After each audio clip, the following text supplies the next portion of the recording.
Здравствуйте, мои уважаемые зрители! На дворе у нас 26 марта, и сегодня в первом моем выпуске я хочу подвести итоги первых 30 дней войны. Я не стал этого делать по ровно календарному месяцу, потому что февраль у нас месяц особенный, он очень короткий, и вот 30 дней прошло. И сегодня, сейчас действительно очень многие уже подвели итоги, конечно, каждый сделал свои выводы, попробую сделать их и я.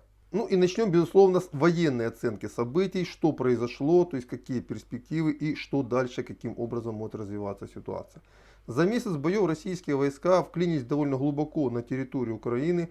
В принципе, сегодня уже Киев находится в блокаде, Харьков находится в блокаде. Юг Украины, в том числе и часть правобережья, в том числе Николаевская и Херсонская область, заняты российскими войсками. Российская армия на подступах к Запорожью, Мариуполь заканчивает зачищать, а Донецкая группировка до сих пор находится под угрозой уничтожения. Причем то, что она до сих пор еще не уничтожена, ну в целом можно безусловно поставить плюс Киеву, но на самом деле не все так однозначно. Дело в том, что на протяжении последних 2 недель, для того чтобы эта группировка не была окружена, с западной, центральной Украины и с юга была переброшена значительная часть кадровых бригад вооруженных сил Украины, которые смогли на протяжении, например, пары недель сдерживать наступление российской армии в Харьковской области. Огромное количество техники было уничтожено. И по итогу первого месяца боем потери в бронетехнике, в артиллерии Украины просто ужасные. Мы не говорим о военно-воздушной составляющей, там было все понятно изначально, военно-морской там тоже все было понятно изначально. Но по тяжелой технике, по танкам, артиллерийским орудиям, РСЗО потери колоссальные. Танков больше половины, артиллерии ствольной больше половины, РСЗО более четверти. И это мы говорим только о потерях в боях. А ведь значительная часть техники, она же ведь до поля боя не доехала. Она осталась в парках, она не рабочая. А еще значительная часть техники находится на Донбасском фронте. И в любом случае она оттуда уже не уедет. И надо понимать, что дальнейшее резкое уменьшение насыщенности тяжелыми вооружениями вооруженных сил Украины будет только нарастать. Потому что новой техники им никто не даст и не дает. А танкоремонтные заводы в основном уничтожены. Да и по большому счету от них небольшая была бы польза. Потому что обычно поля сражений остаются за российской армией. И вся подбитая техника становится трофеями российской армии. Ну, чтобы вы понимали, почему это так важно. Наглядный пример — Курская битва. Да? То есть, когда началась, и Советский Союз, и Германия собрали там огромное количество танков. Танковые сражения во время Курской дуги были грандиозными, до сих пор это еще не превзойдено ни в одном военном конфликте. Сотни танков ежедневно выходили из строя, но в основном они были подбиты. И за кем оставалось поле боя,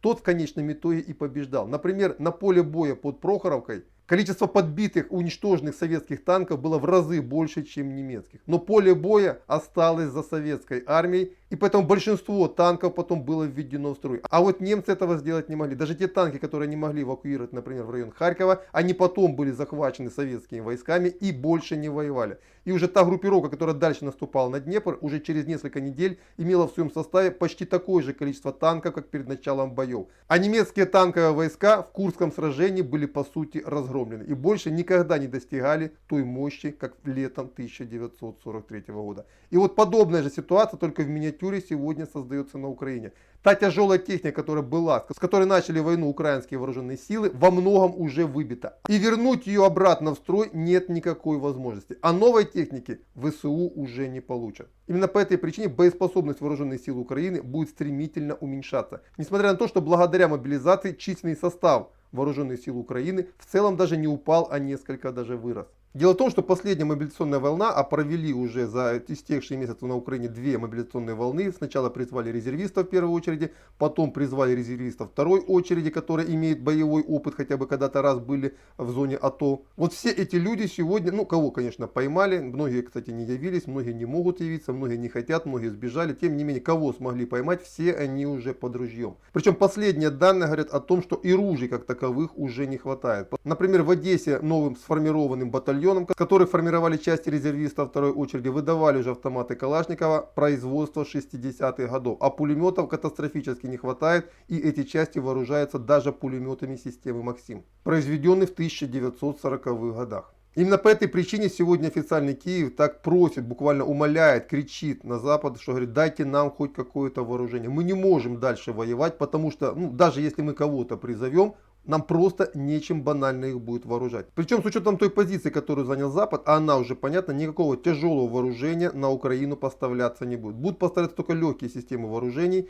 в первую очередь предназначенной для партизанской войны. А отсюда, как и раньше, можно смело говорить о том, что в военном отношении Украина уже потерпела поражение и обязательно будет разгромлена, причем довольно быстро. Причем то, что значительная часть боеспособных частей вместо того, чтобы организовывать линию обороны на правобережной Украине, перебрасывается на левобережье и там сжигается в боях, сегодня, естественно, затрудняет продвижение российских вооруженных сил, но завтра это будет играть уже на их стороне, потому что таких войск у Украины больше никогда не будет. Между тем, за первый месяц боев российская армия уже научилась воевать. Дело в том, что эта армия в основном была не обстрелянной. Боевого опыта у многих солдат не было. Ну и первая неделя боев показала, что в первую очередь в связи с этим, а также в связи с быстрым продвижением вперед, российская армия несла довольно большие потери. За первую неделю боев было потеряно убитыми около 500 российских военнослужащих. По итогу уже 4 недель боев эти потери составили менее 1400 человек. То есть мы видим, что в среднем потери, несмотря на ожесточенность боев, уменьшились и уменьшились заметно. То есть в среднем за вторую, третью, четвертую неделю российские войска теряли убитыми примерно 300 человек. Ну и это даже видно невооруженным глазом, потому что в последние несколько недель вот этих отчетов со стороны ВСУ о том, что та или иная колонна российских вооруженных сил где-то сожжена и понесла большие потери, по сути они уже исчезли. Хотя первую неделю боев было довольно-таки много. То есть можно прийти к однозначному выводу, что российская армия за первый месяц научилась воевать, научилась воевать с меньшим количеством потерь. Причем в это же время именно потери вооруженных сил Украины заметно выросли. И в первую очередь именно потому, что последние несколько недель российские вооруженные силы воюют высокоточным оружием, причем бесконтактно, нанося ущерб военной инфраструктуре и военным частям Украины, расположенным в тылу, а не на поле боя. И это за последние несколько недель уже пагубно сказалось на боевой устойчивости украинских военных, которые к концу первого месяца начали гораздо чаще сдаваться в плен, понимая абсолютную бесперспективность, имеется в виду военную бесперспективность той войны, которую украинское правительство предлагает вести до последнего солдата. Причем эти же самые факторы лишили украинские вооруженные силы еще одного способа комплектования, это иностранные наемники. За последнее время, за последнюю неделю этот поток полностью иссяк, в первую очередь потому, что был нанесен удар высокоточным оружием по Яворовскому полигону, а также по некоторым другим военным объектам Украины, где были сосредоточены иностранные военные наемники. То есть, подчеркиваю, в военном отношении кампания для российских вооруженных сил развивается более чем успешно, а вот украинские вооруженные силы стоят на грани катастрофы. Причем катастрофы не только в военном плане, а еще в плане психологическом, о чем мы с вами поговорим в следующей части завтра утром. Потому что психологическая составляющая поражения, она для ВСУ, наверное, даже более пагубна, чем чисто военная. И там же во второй части я постараюсь вам ответить на вопрос, почему быстрое продвижение вооруженных сил Российской Федерации вглубь Украины на сегодняшний момент гораздо менее приоритетная задача, чем все остальное. На этом по этой теме пока все. Следующий выпуск традиционно будет посвящен сводкам с линии фронта. До свидания.